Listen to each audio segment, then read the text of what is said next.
So ఈ వీడియోలో నేను స్క్వాడ్ స్టాక్ వేకెన్సీస్ గురించి చెప్దాం అనుకుంటున్నాను. చాలామంది నేను చేసిన వీడియోస్లో కామెంట్ పెడుతున్నారు, నాకు టాస్క్ రాలేదు, నేను టెస్ట్ కంప్లీట్ చేశాను అని చెప్పి.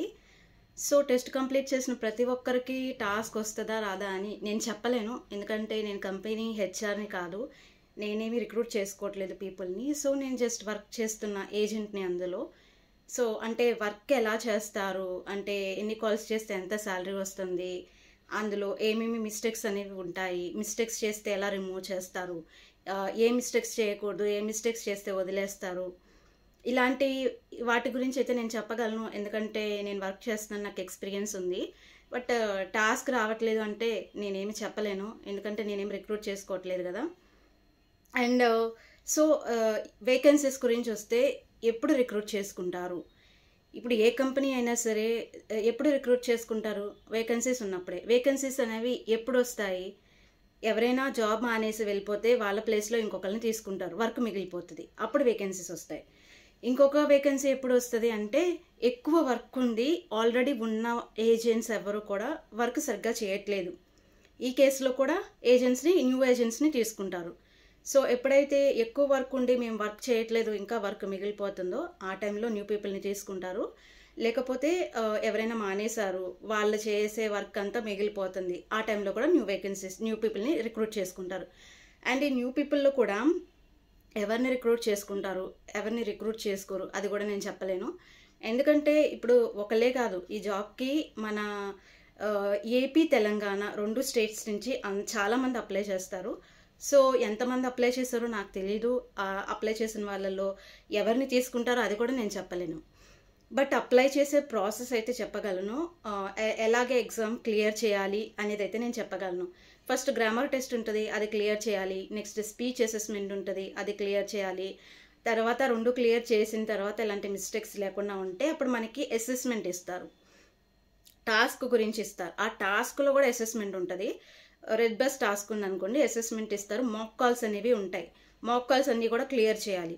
మాక్ కాల్స్ క్లియర్ చేసిన తర్వాత అప్పుడు మీకు లైవ్ కాల్స్ ఇస్తారు. ఈ లైవ్ కాల్స్ కూడా ఫస్ట్ 30 కాల్స్ ఇస్తారు. ఆ 30 కాల్స్ కూడా మనం కస్టమర్స్తో మాట్లాడిన తర్వాత బ్రేక్ ఇస్తారనమాట, వెంటనే కాల్స్ ఇవ్వరు. ఆ 30 కాల్స్ కూడా క్వాలిటీ చెక్ చేసి మీరు ఈ జాబ్కి పర్ఫెక్ట్ అని వాళ్ళకి అనిపిస్తే, మీరు ఎలాంటి మిస్టేక్స్ చేయకపోతే ఆ 30 కాల్స్లో అప్పుడు మీకు అన్లిమిటెడ్ కాల్స్ అనేవి ఇస్తారు, అప్పుడు మిమ్మల్ని జాబ్లో తీసుకున్నట్టు. ఓకేనా, ఇది ప్రాసెస్. ఎప్పుడైతే మీ క్వాలిటీ అనేది బాగుంటుందో అప్పుడే మీకు అన్లిమిటెడ్ కాల్స్ ఇస్తారు. అసెస్మెంట్ అయిపోగానే కాల్స్ వచ్చేసింది, నాకు జాబ్ వచ్చేసింది అని అనుకోవడానికి లేదు. అసెస్మెంట్ అయ్యాక కాల్స్ ఓన్లీ 30నే ఇస్తారు, అది కూడా క్వాలిటీ చెక్ చేశాక అన్లిమిటెడ్ కాల్స్ ఇస్తారు. ఇది అన్నమాట రిక్రూట్మెంట్ ప్రాసెస్. అండ్ ఈ జాబ్లో మిస్టేక్స్ చేస్తే రిమూవ్ చేసేస్తారు, నన్ను కూడా రిమూవ్ చేస్తారు, అందరినీ రిమూవ్ చేస్తారు. మిస్టేక్స్ అనేవి చేయకుండా జాగ్రత్తగా చూసుకోవాలి. అండ్ మిస్టేక్స్లో కూడా చిన్న చిన్న మిస్టేక్స్ అయితే ఓకే వదిలేస్తారు, ట్రైనింగ్ ఇచ్చి బాగా చేయమని చెప్తారు. బట్ కొన్ని మేజర్ మిస్టేక్స్ ఉంటాయి, అవి ఫర్ ఎగ్జాంపుల్ లాంగ్వేజ్ రానోళ్ళు టాస్క్ చేస్తున్నారు అనుకోండి, అలాంటి వాళ్ళని రిమూవ్ చేసేస్తారు. అండ్ మనం ఎంత చేసినా రేటింగ్స్ రావట్లేదు, మనకి క్వాలిఫికేషన్స్ అవ్వట్లేదు. మెయిన్ పర్పస్ ఏంటి రెడ్ బస్ టాస్క్లో అంటే కస్టమర్స్ నుంచి రేటింగ్స్ తీసుకోవడమే. రేటింగ్స్ చేయడం నీకు రాలేదంటే తీసేస్తారు జాబ్లో నుంచి.